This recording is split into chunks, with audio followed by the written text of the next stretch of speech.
예, 오늘부터 저희가 성막 공부를 하도록 하겠습니다. 지난번에 그 창세기 강해 그리고 계시록 강해와 마찬가지로 강해 노트를 저희가 만들고 있거든요. 예, 그래서 강해 노트는 keepbible.com이라고 하는 저희 사이트에서 다운로드 자료실에 가셔서 문서 자료를 클릭하시면은 그럼 성막 강해 노트라고 해서 나올 겁니다. 그래서 저희가 만든 이 한글 그 노트도 있고, 그 다음에 미국에서 만든 그 성막 강해에 대한 10페이지짜리 PDF 파일도 있고, 그래서 몇 가지 종류를 이제 제가 올릴 테니까, 여러분께서 보시도록 하고요. 여기 파워포인트를 저희가 이제 준비를 했는데, 파워포인트를 쓸 때도 있고 쓰지 않을 때도 있어요. 그래서 파워포인트 파일 자체도 나중에 PDF 파일로 만들어서 거기다 올려놓을 겁니다. 그럼 여러분께서 화면을 보시면서 이렇게 칼라로다가 성막의 그 구성 요소가 어떻게 되어 있고 그것의 의미가 어떻고 그 칼라가 의미하는 바가 무엇인지 뭐 등등 여러 가지 사항들을 여러분께서 그 노트를 보시고 그리고 참고하시면 되겠습니다. 교재는 뭐 우리 킹제임스 금정역 성경, 한영대역 반주 성경이나 스타디 성경 갖고 오시면 되겠고요. 그 다음에 이제 참고 교재를 몇 가지 말씀드리겠습니다. 제가 생명의 말씀사에 가서 우리 한국말로 번역된 그 성막 교재가 몇 개가 있나 이렇게 좀 찾아봤더니 아마 한 4개 정도 나오는 것 같습니다. 그래서 M.R. 디한 박사가 지은 성막이라고 하는 그런 책이 생명의 말씀사에서 나와 있습니다. 그래서 그 책을 관심 있으신 분은 보시고요.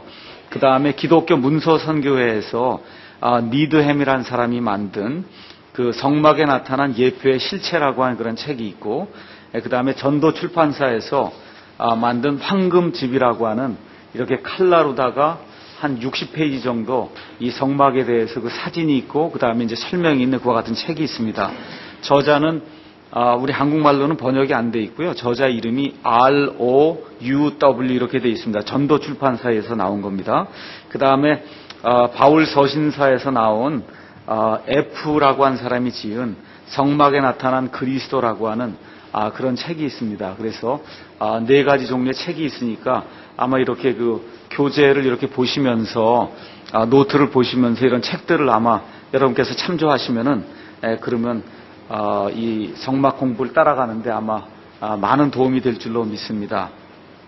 자, 그래서 제가 이제 성막을 이제 강의하기 위해서 여기저기 이제 좀 사이트도 좀 살펴보고 그 다음에 석사학위 논문을 쓴 그러한 사람들도 있더라고요. 그래서 국회 도서관 그 자료로 가서 성막에 대한 것도 들어보고 그렇게 했는데 아마 성막에 대한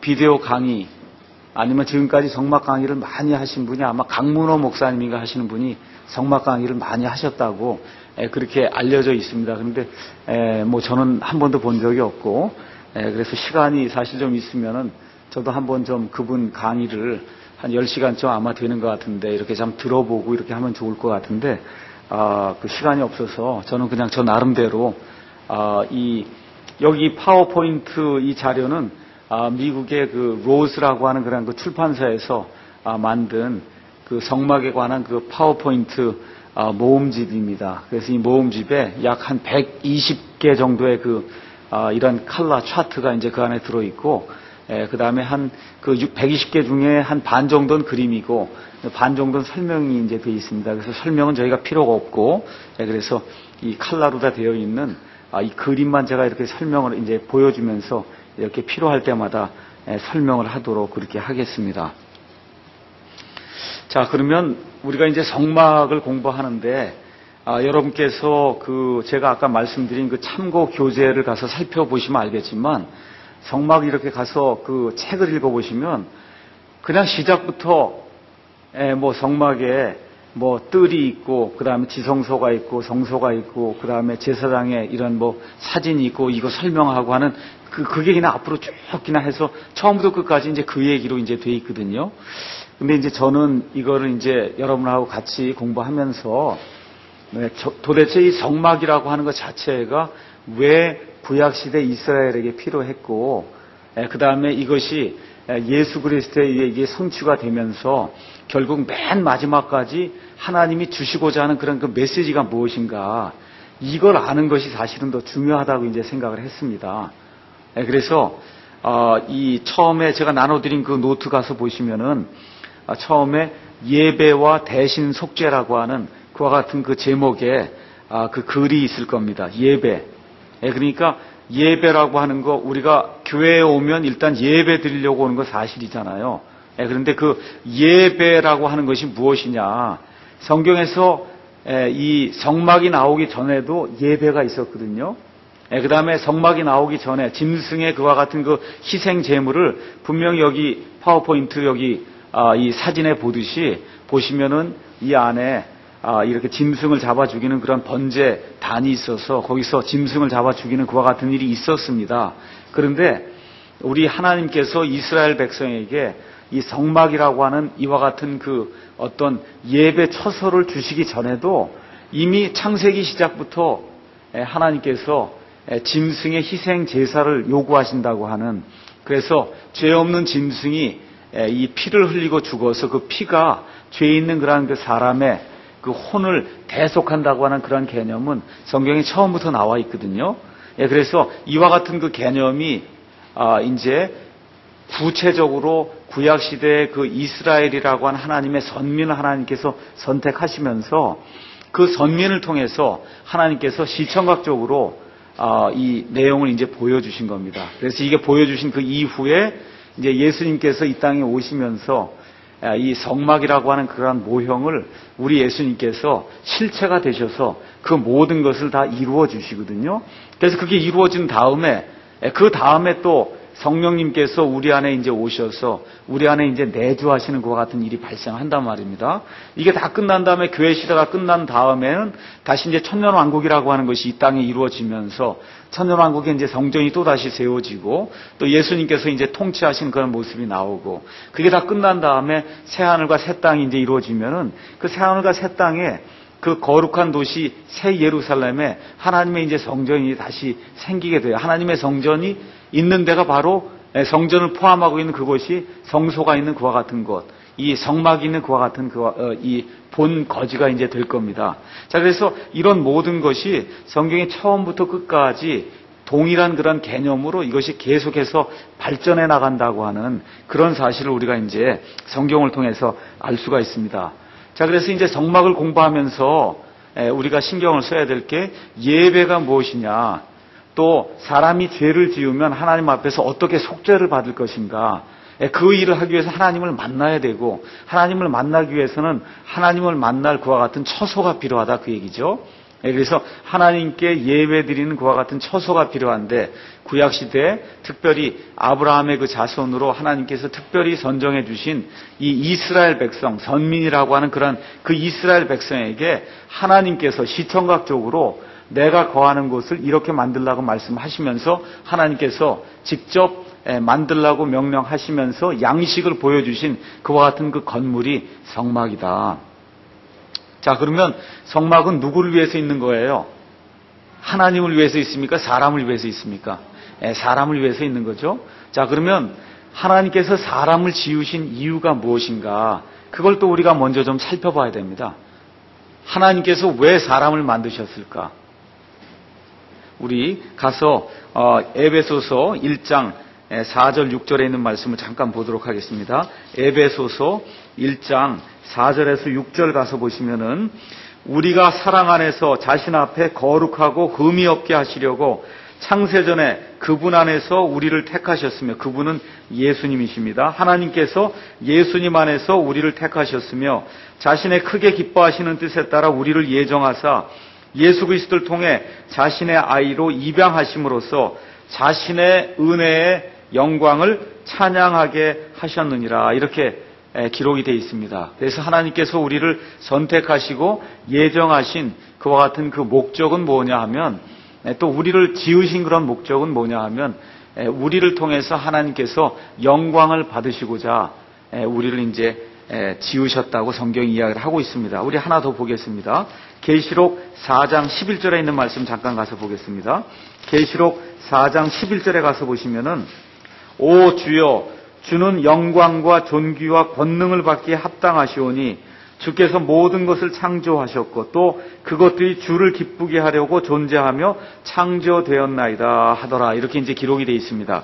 그래서 하나님께서 이 세상에 존재하는 또 우주 공간에 존재하는 모든 창조물과 창조 세계를 만드신 목적은 여기에 그것들이 모두 주님을 기쁘게 하게 하려고 하나님께서 이 모든 것을 만드셨다고 성경이 이제 이야기를 하고 있습니다.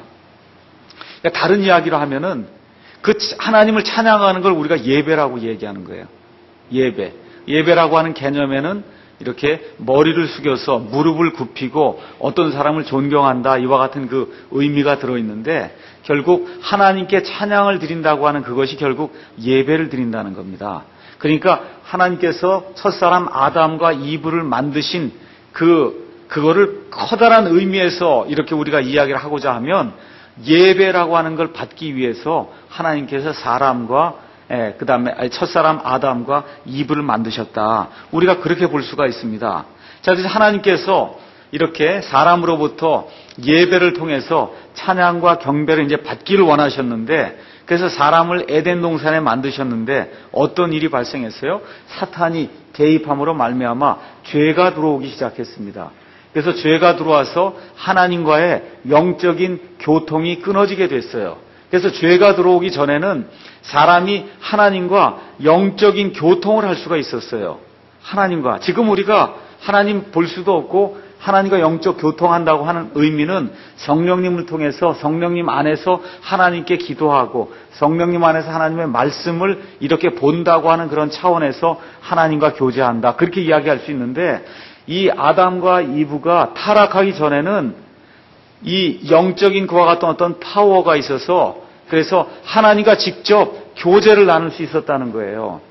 그런데 이 죄를 지은 이후에는 그와 같은 능력이 사라지게 됐습니다.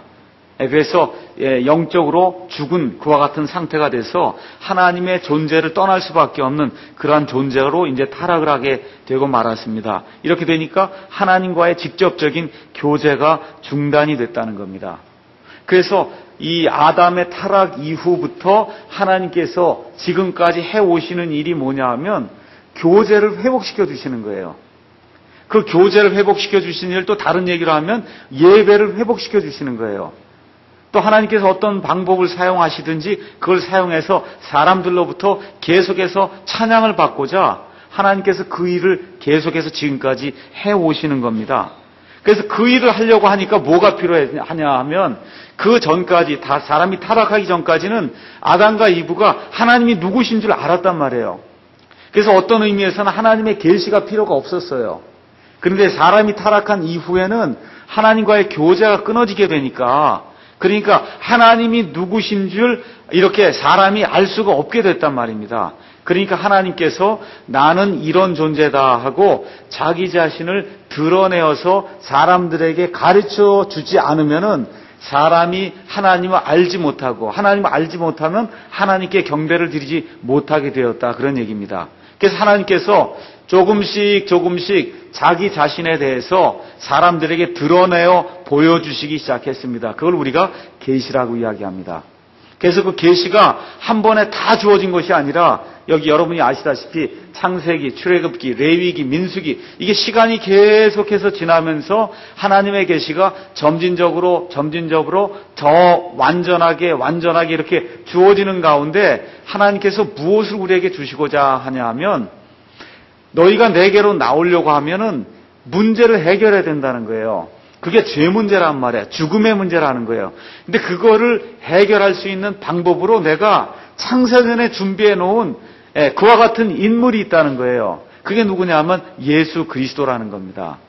예수 그리스도. 그래서 예수 그리스도의 완전한 그와 같은 대신 속죄, 그 희생에 의해서 이 사람들과 하나님 사이에 가로막혔던 그와 같은 장벽이 완전히 없어지게 된다고 하는 사실을 하나님이 조금씩 보여주는 거예요. 그러니까 구약시대에 4,000년 동안 이 창세기부터 시작해갖고 말라기가 이미 진행되는 그때까지 예수님 오시기 전까지 4,000년 동안 계속해서 짐승이 죽임을 당하고 짐승의 피가 흘려지고, 그래서 하나님께서 이와 같은 짐승의 피를 통해서, 그래서 하나님의 말씀을 믿고 그 짐승을 죽여서 짐승의 피를 흘린 그와 같은 사람에게는 그 믿음을 보시고 그 믿음을 하나님의 아들을 믿는 그 믿음으로 간주하셔서, 그래서 그 사람의 죄를 대신 속죄하도록 그렇게 만들어 주셨다는 겁니다.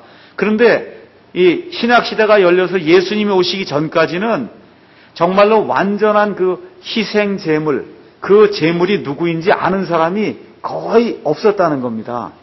그래서 구약 시대의 많은 대언자들이 예수님이 오시는 것에 대해서 대언하고, 이사야서 53장에 가서 보시면은 거기 가서 어린 양이 피를 흘리고 대신 속죄를 하고 이런 내용이 많이 있었어요. 그래서 이 이사야라고 하는 그런 사람이 이와 같은 말씀을 대언했음에도 불구하고 그분이 언제 오실지, 정확하게 어떤 분이신지 자기가 대언을 했음에도 불구하고 알지 못했습니다. 그래서 구약 시대 약 4,000년 동안에 하나님의 계시가 점진적으로 주어지면서 누구를 이렇게 계속해서 가리켰냐 하면 예수 그리스도를 가리켰다는 겁니다. 그래서 그 계시가 쭉쭉쭉쭉 이게 점점 나가면서 완성이 돼서 그 계시가 우리 예수님께서 이 땅에 사람의 몸을 입으시고 이 땅에 와서 사람들 가운데 거하시게 될 때, 그래서 거하시면서 나중에 궁극적으로 십자가에서 피를 흘리시고 그리고 죽으심으로 말미암아 완전하신 그와 같은 대신 속죄를 영원히 단 한 번에 이렇게 이루시게 됐을 때에 비로소 그 하나님께서 보여주시고자 했던 그와 같은 계시의 어떤 여러분이 이렇게 타원을 이렇게 보시면 타원, 이렇게 원은 그 안에 중심이 하나뿐이 없어요. 근데 타원은 그 안에 중심이 두 개가 있습니다. 그 중심이, 그러니까 우리 인류 역사 전체를 타원이라고 이렇게 봤을 때 그 타원의 중심이 두 개가 있어요. 하나는 뭐냐면 초림이에요. 예수님의 초림이라고 하는 그런 중심이 하나가 있고, 하나는 재림이라고 하는 그런 중심이 있어요. 그래서 하나님께서 초림과 재림이라고 하는 이 중심 포인트를 하나님께서 마련하셔서 하나님의 완전하신 계시를 이제 보여주시려고 하는 겁니다.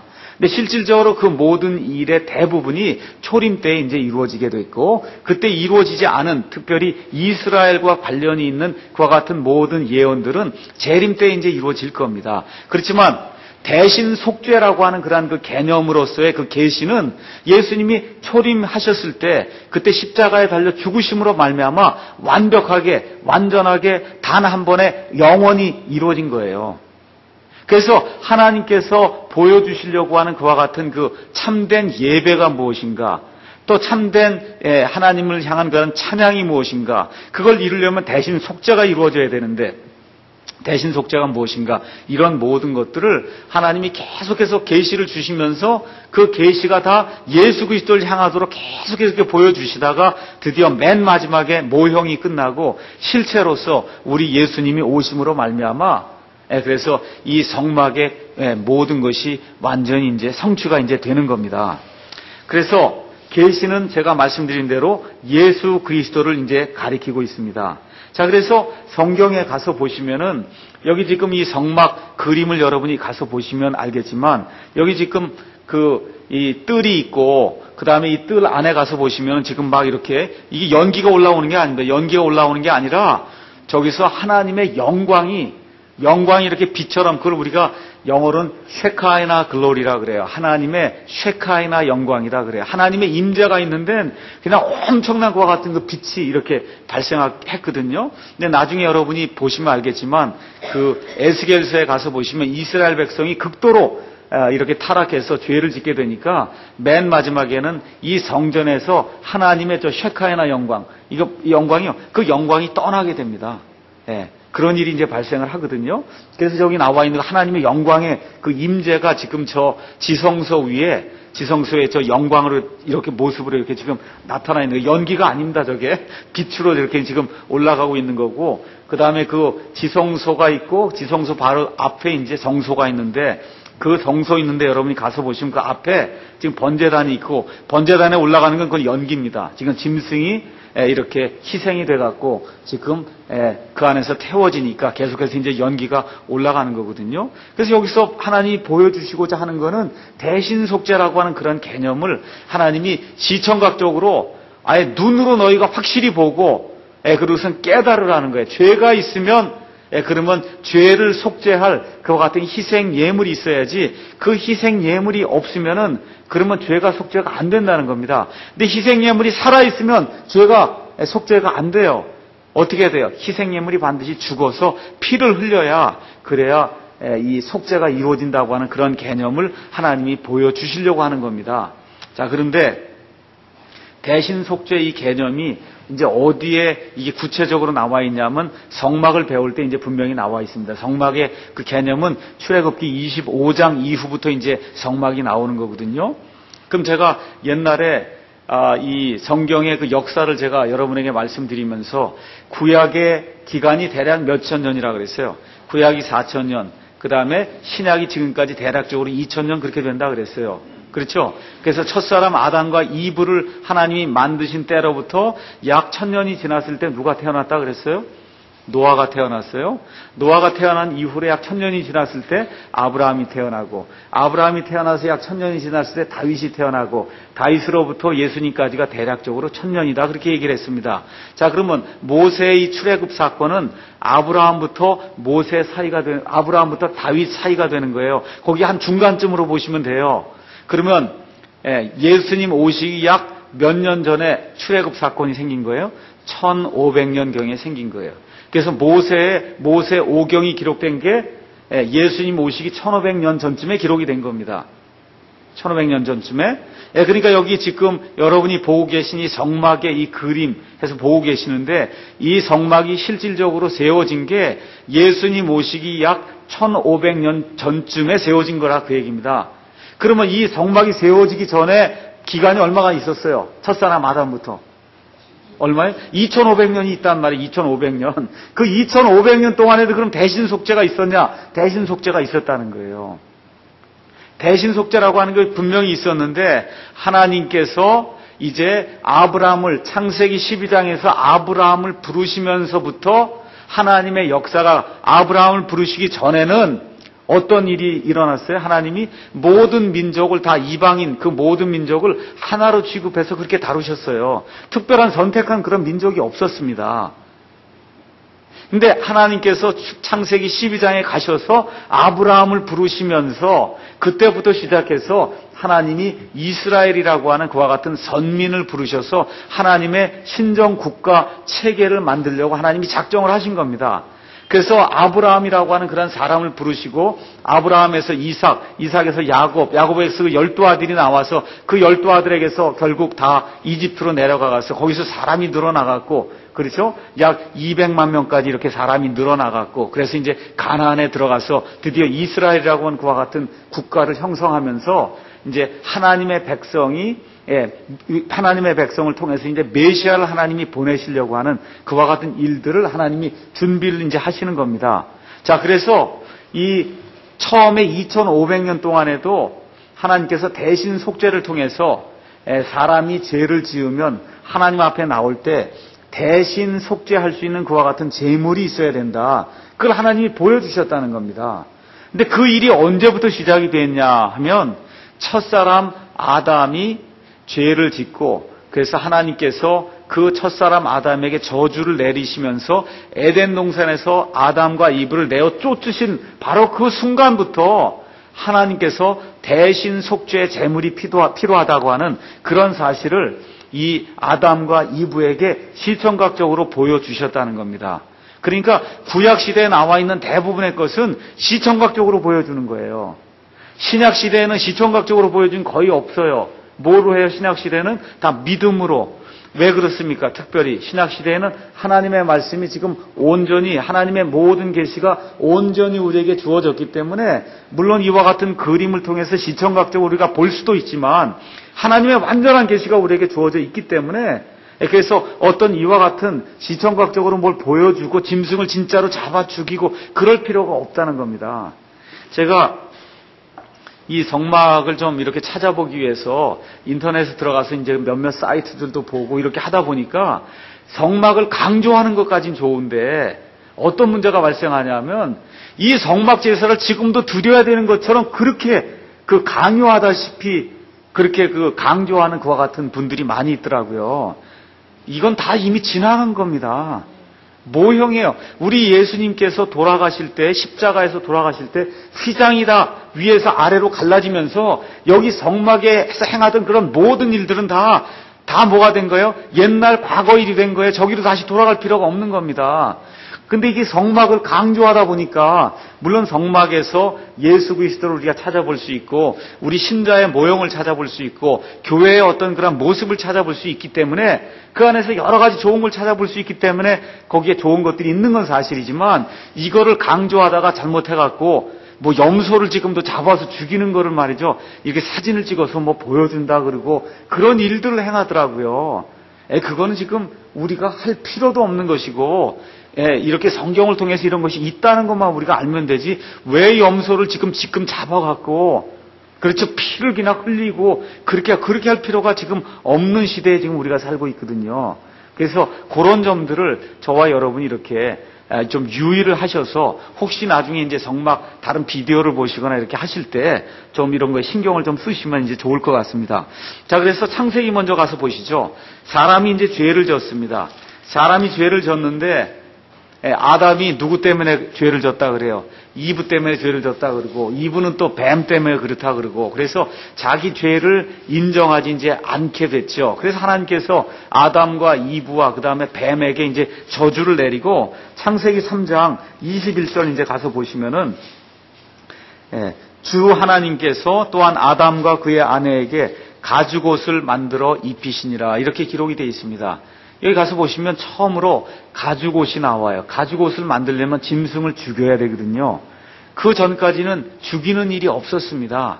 죽는 일이 없었습니다. 그래서 하나님께서 처음으로 아담과 이브에게 가죽옷을 만들어 주면서 이 수치를 가리기 위해서 그 전엔 수치를 뭘로 가렸어요? 앞치마로 가렸는데 그 앞치마를 뭘로 만들었습니까? 무화과 나무의 잎으로 에이프론을 만들었다 그랬어요. 앞치마를 만들어서 앞만 가렸거든요. 근데 하나님께서 짐승을 잡아 죽이시면서 너의 그 수치가 왜 생겼어요? 죄 때문에 생긴 거 아닙니까? 죄 때문에 생긴 그 수치를 가리기 위해서는 너희가 만든 그와 같은 무화과 나무의 이파리 그걸 다 만든 그 앞치마 그거를 성경은 종교라고 이야기하는 거예요. 그런 종교 의식이나 종교 행위로는 사람의 죄를 가릴 수 없다는 겁니다. 사람의 부끄러운 그런 모습, 사람의 수치 이런 걸 가릴 수 없다고 하나님이 분명히 말씀해 주시고 무엇을 통해서 그것이 가능하냐 하면 죄 없는 짐승이 아니면 죄 없는 무엇이 죄 있는 사람을 위해서 죽어서 피를 흘리게 될 때 그 사람의 수치가 가려질 수 있다고 하는 사실을 하나님이 언제부터 가르쳐 주셨어요? 에덴 동산부터 가르쳐 주신 거예요. 그러니까 우리가 성경을 이제 보실 때 대신 속죄라고 하는 그런 개념으로 성경을 보기 시작하면 이 대신 속죄 개념이 어디부터 나오는 거예요? 창세기부터 나오기 시작하는 창세기 그것도 에덴 동산부터 나오기 시작하는 겁니다. 그 다음에 이제 또 나오는 게 창세기 4장에 가서 보시면 가인과 아벨이 하나님께 제사를 드린 그런 대목이 나오는데 여러분께서 보시면은 3절 4절에 시간이 흐른 뒤에 가인은 땅의 열매 중에서 헌물을 가져와 주께 드렸고 아벨도 자기 양떼의 첫 새끼들과 그것들의 기름 중에서 가져왔는데 주께서 아벨과 그의 헌물엔 관심을 가지셨는데 가인의 헌물에는 관심을 갖지 아니하셨다. 이렇게 돼서 이제 가인이 사람을 죽이는 그와 같은 일이 이제 발생한단 말입니다. 그렇죠? 그러면 여기도 가서 보니까 아벨이 기름을 갖고 왔다 그랬어요. 기름을 갖고 오기 위해서는 짐승을 죽여야 되죠. 짐승을 죽여서 피를 흘려야 돼요. 그래서 가인의 이 제사에는 피를 흘리는 그런 요소가 없다는 겁니다. 그래서 이 사람에게는 믿음이 없었다. 성경이 그렇게 이야기해요. 그래서 히브리서 11장에 가서 보면 아벨은 믿음으로 하나님이 기뻐하시는 그러한 희생 예물을 드렸다는 거예요. 가인도 열성을 다해서 열심을 해갖고 이렇게 농작물을 가져온 겁니다. 그냥 얻은 거 갖고 온 게 아니에요. 열심으로 일을 했습니다. 그 다음에 아벨도 열심으로 양을 쳤습니다. 그런데 가인은 뭐가 없었다 그래요? 믿음이 없었다는 거예요. 믿음. 이 믿음이 어디서 생겼을까요? 아담과 이브가 자기 아들들에게 이걸 가르쳐 줬단 말이에요. 하나님 앞에 나올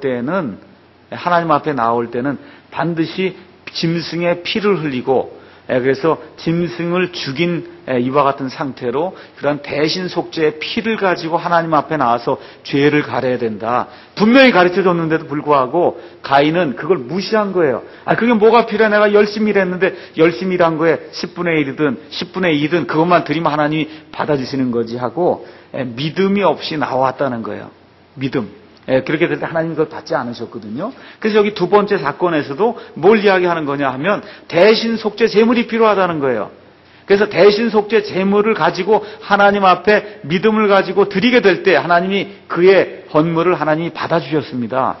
자, 이렇게 돼서 쭉 얘기가 이제 나가는 가운데 여러분이 8장 또 넘어가시면은 창세기 8장 20절 가서 보시면은 이제 사람이 계속해서 죄를 짓게 되니까 어떤 일이 발생했어요? 사람들이 계속해서 마음에서 상상하는 바가 계속해서 악하고, 이런 가운데 하나님의 아들들 천사들이 사람들의 딸들하고 결합을 해서 땅에 거인 족속이 생겨서, 그래서 하나님이 원치 않는 그와 같은 유전자 조작이 일어나서 유전자의 변형이 생겨서, 그래서 하나님이 원치 않는 그와 같은 종족이 이 땅에 생겨나서 그 종족이 번성을 하기 시작했습니다.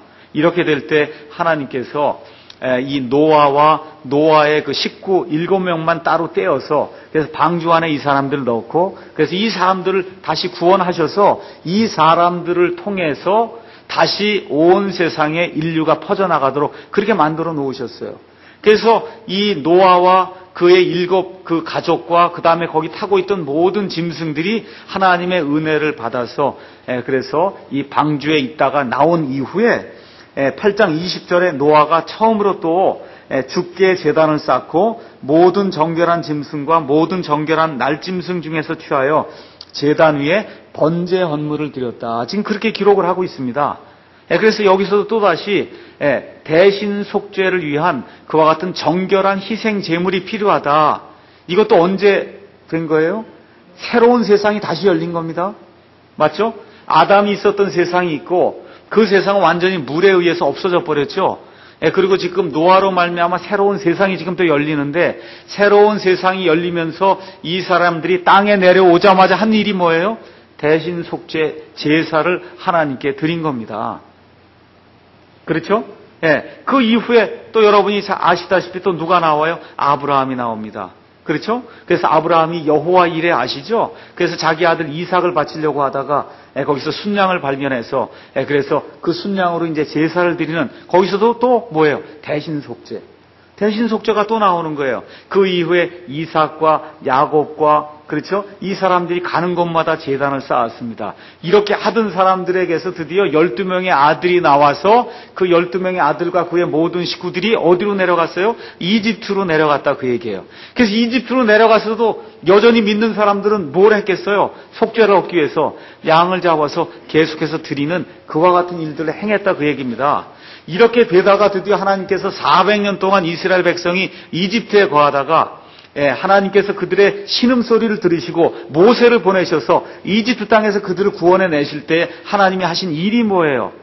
그 일이 유월절이라고 하는 그와 같은 절기를 지키라는 거죠.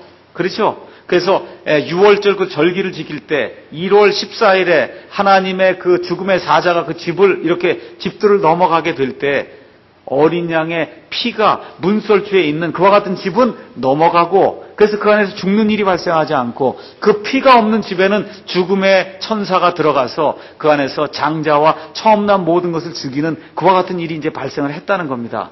그래서 또 이스라엘 백성이 종살이를 하다가 자유의 몸을 얻어서 이제 새로운 그와 같은 어떤 나라를 시작하려고 할 때도 하나님이 또 뭘 보여주는 거예요? 대신 속죄가 필요하다. 맞죠? 그래서 대신 속죄라고 하는 게 뭔가 시작이 되려고 하면 그때마다 하나님이 대신 속죄를 이루어야 된다는 사실을 계속해서 보여주는 겁니다. 이렇게 해서 드디어 하나님의 선민 이스라엘이 이집트 땅에서 이제 나왔어요. 이집트 땅에서 나와서 어디로 들어가는 겁니까? 이제 가나안으로 들어가야 되는데 가나안에 들어가기 전에 불신 생활을 40년 한 겁니다. 그래서 이 이스라엘 백성이 가나안 땅에서 떠돌아다니는 가운데 하나님께서 내가 너희와 함께 거하면서 내가 너희의 하나님이 되고 어떻게 가나안 땅에 들어갔을 때 나한테 올바로 예배를 드릴 수 있는가, 그걸 내가 너희에게 가르쳐 주겠다 이거예요. 하나님께서. 그렇게 해서 하나님께서 모세가 40일 동안 시내산에 올라가서 하나님에게서 십계명을 받을 때 하늘에 있는 성막이 있어요. 그 하늘에 있는 성막의 양식을 모세에게 가르쳐 준 거예요. 하늘에 있는 성막이 이렇게 생겼는데 그 성막에 지금으로 얘기하면 본을 내가 너에게 줄 테니까, 패턴을 너에게 줄 테니까 그 패턴을 이렇게 그리든지 하여튼 이렇게 해서 너에게 줄 테니까 그 패턴 있는 그대로 땅에 내려가서 성막을 만들라고 하는 겁니다. 그래서 그 성막을 만들어서 이스라엘 백성에게 내게 나와 경배하려고 할 때는 이 성막에 있는 그림 그대로 어떻게 해야 돼요? 죄 없는 짐승을 가지고 와서, 그래서 짐승을 잡아 죽이고, 짐승을 태워 죽이고, 짐승을 조각내서 죽이고, 그렇죠? 그래서 이 죄가 깨끗하게 됐다고 하는 그런 사실을 시청각적으로 증명을 한 이후에 그 다음에 죄가 깨끗한 상태로 하나님께 예배를 드리라는 겁니다. 그래서 이 대신 속죄라고 하는 그런 개념을 하나님께서 이스라엘 백성에게, 그 전까지는 어떻게 했어요? 개인에게, 그렇죠? 그 전까지는 어떤 공동체가 없었단 말이에요. 이스라엘이라고 하는 어떤 하나의 어떤 공동체가 그 전까지는 있었지만 이 이집트에서 종살이하고 그럴 때는 이런 일을 할 수가 없잖아요. 이집트에 종살이할 때 이집트 사람들은 소를 엄청나게 싫어했습니다. 이집트 사람들에게는 소가 가증한 거예요.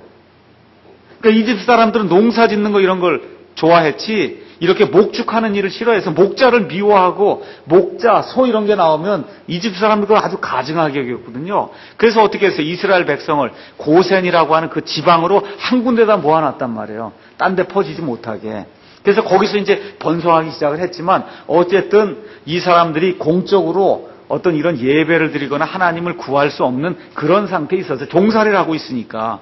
그렇잖아요. 그러니까 이 모세가 파라오에게 가서 뭐라 그래요? 우리가 광야에 나가서 우리 하나님께 좀 경배를 드리겠습니다. 왜? 여기서 드리면 우리가 이게 소도 잡아서 죽이고 이렇게 다 하면은 그건 이집트 사람들이 미워하는 일 아닙니까? 그러니까 우리가 이집트 사람들을 피해서 광야로 나가서 우리 하나님께 예배를 드릴 테니까 우리가 좀 가도록 허락해 주십시오. 그렇게 이야기하는 대목이 그래서 나오는 거예요. 자, 이렇게 되니까 이스라엘이 그 전에 존재는 했지만 이집트 땅에 있을 때에는 이와 같은 어떤 공적인 하나님을 만나는 그런 장소를 만들어서 그 안에서 백성이 나와서 공개적으로 죄를 회개하고 죄들의 용서를 받고 이렇게 피를 흘리고 이런 일을 할 수가 없었습니다. 그런데 이제 이 6월절 사건을 통해서 이집트에서 이스라엘 백성이 속박의 집에서 풀려나면서부터 드디어 이 일을 공적으로 할 수가 있게 된 거예요. 나라가 형성이 됐기 때문에. 이렇게 되니까 하나님께서 이 선민 이스라엘에게 그래서 나는 이런 존재다. 나는 이렇게 예배해야 될 그런 존재다. 그렇죠? 이걸 가르쳐주면서 예수 그리스도에 대한 예표, 또 하나님에 대한 모든 것, 예배에 대한 모든 것을 이 성막을 통해서 하나님이 모형으로 우리에게 보여주신 거예요. 모형. 그러니까 모형은 왜 모형이 필요한 거예요? 실체가 있기 때문에 모형이 필요한 거거든요. 그렇죠?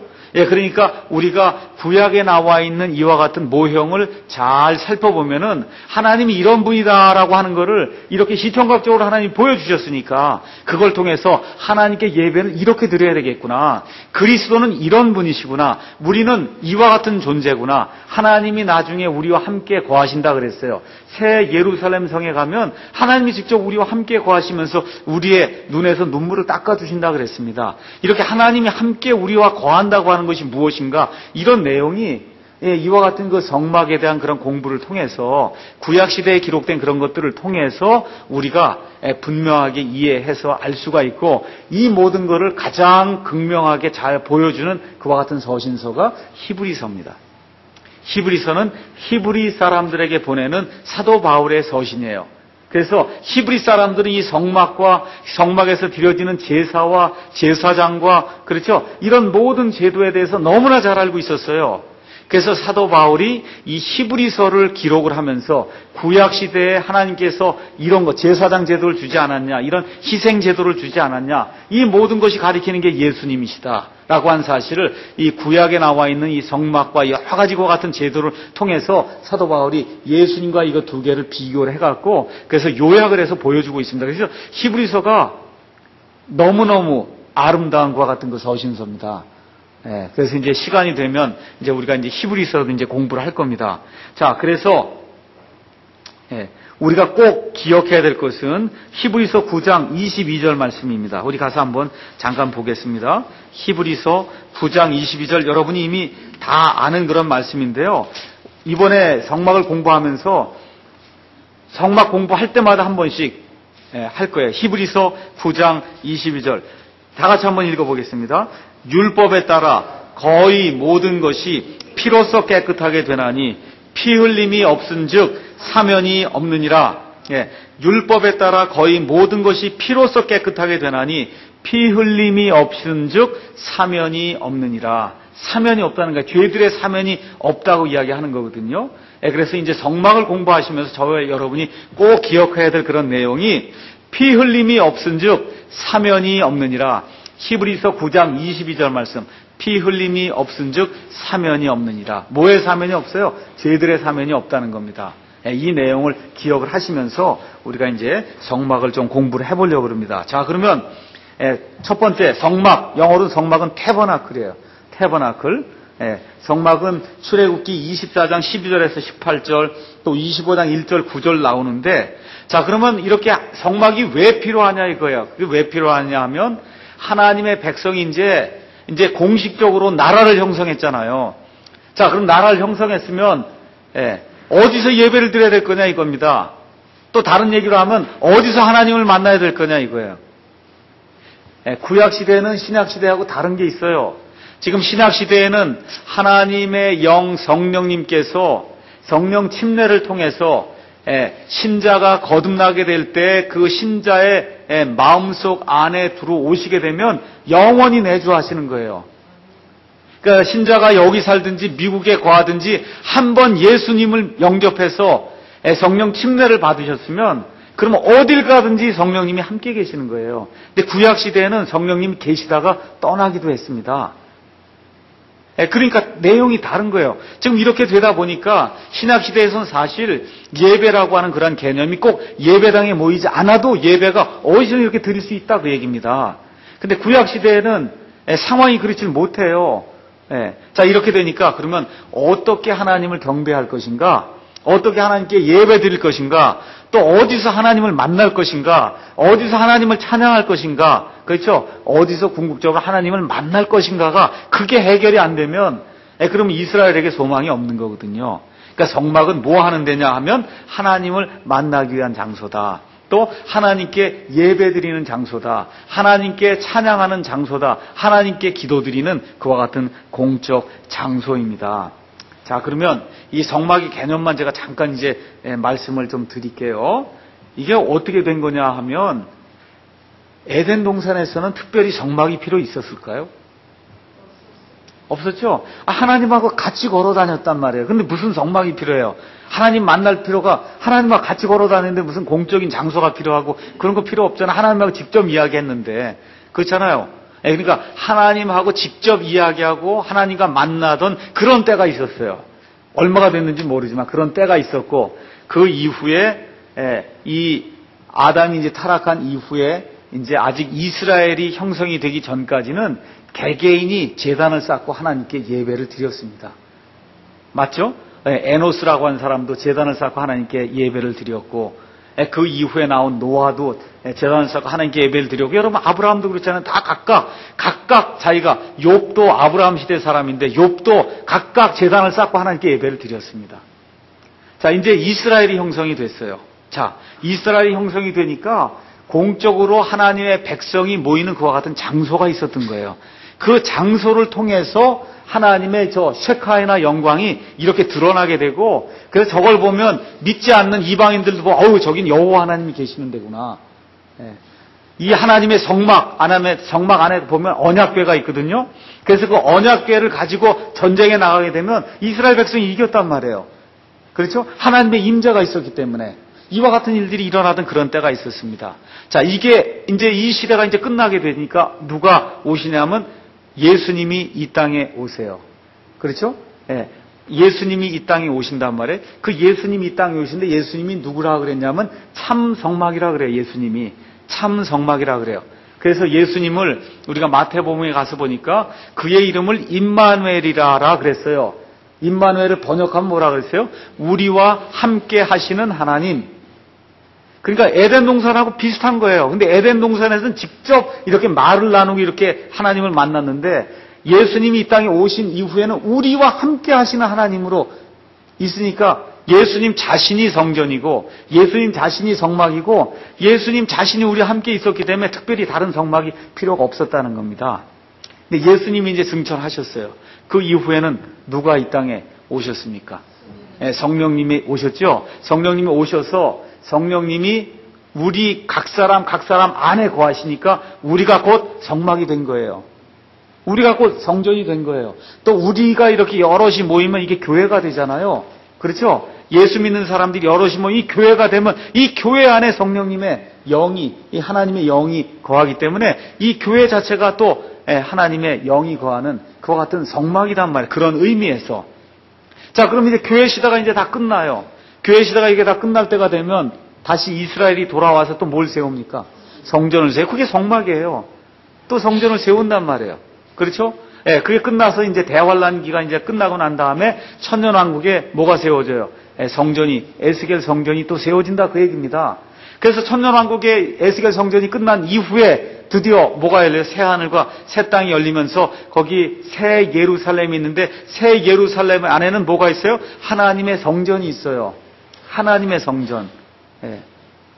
하나님의 참된 성막이 그 안에 있고 그 안엔 누가 우리가 같이 이야기하고 걷습니까? 하나님과 함께 걷고 이야기하고 대화하는 그와 같은 장소가 돼요. 그게 뭐하고 비슷해요? 에덴 동산하고 비슷하단 말이에요. 그러니까 하나님께서 에덴 동산에서 하시고자 했던 그런 일이 마귀의 개입으로 말미암아 사람이 타락함으로 그 일이 틀어지게 된 것을 하나님이 인류 역사 7,000년이든 8,000년이 얼마가 될지 모르지 그 인류 역사를 통해서 하나님이 복원을 시켜놓고 그리고 맨 마지막에 뭘 만들어 주시는 거예요? 새 예루살렘을 만들고 새 하늘과 새 땅을 만들어서 모든 민족들과 또 교회에 속한 그와 같은 사람들이 영원히 하나님과 거하면서 하나님과 살 수 있도록 하나님이 만들어 주시는 겁니다. 그러니까 이 성막이라고 하는 그런 개념이 에덴 동산부터 시작해서 어디까지 이루어지냐 하면 새 하늘과 새 땅까지 이루어지는 거예요. 그러니까 이걸 전체를 봐야지 성막 얘기하니까 이스라엘에서 자꾸 짐승 잡아 죽이고 지금도 염소 피를 이런 건 생각하면 안 됩니다. 그건 그 일부고 처음부터 에덴 동산부터 시작해서 새 하늘과 새 땅에 이르기까지 하나님의 계획을 한마디로 얘기해라. 그러면 성막을 하나님이 어떻게 세워주는 거다. 그렇게 얘기하셔도 무리가 없어요. 성막을 세워주시는 거예요. 에덴 동산부터 새 하늘과 새 땅까지. 그 성막을 이루어주시기 위해서 예수 그리스도가 필요하고 성막이 왜 필요해요? 하나님하고 만나서 대화하고 그렇죠? 하나님과 교제하는 데가 성막인데 그걸 이루기 위해서 예수 그리스도가 필요하고 예수 그리스도의 피가 필요하고 십자가가 필요하고 예수님의 죽음이 필요하고 예수님의 부활이 필요하고 승천이 필요하고 재림이 필요하고 이런 모든 것이 다 필요했다. 그렇게 성경을 해석해도 그런 의미로 전혀 무리가 없습니다.